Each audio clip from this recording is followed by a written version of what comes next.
Alright guys, I'm going to show you how to set up the lever activity today.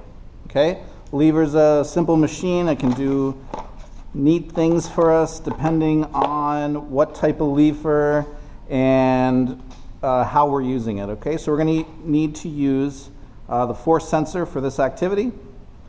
And just to remind you, the force sensor plugs into the side of the LabQuest. My LabQuest is already on, and you can see that it automatically IDs the force sensor. At this point, while the force sensor is just on its side at rest on the bench, I'm going to make sure that I zero my force sensor.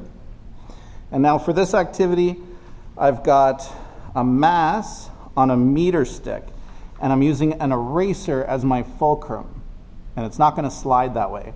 And then I've got a piece of string, and the string is going to change positions, and I'm going to make different force measurements on the string. So you can see as I pull on my meter stick, it actually lifts the mass off the desk. Be careful when you're doing this. Follow safety procedures. We don't want masses flying and people getting hurt. Okay, I'm going to take my force sensor.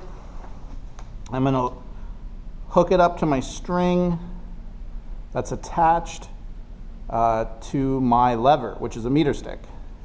And so all I have to do now is pull enough.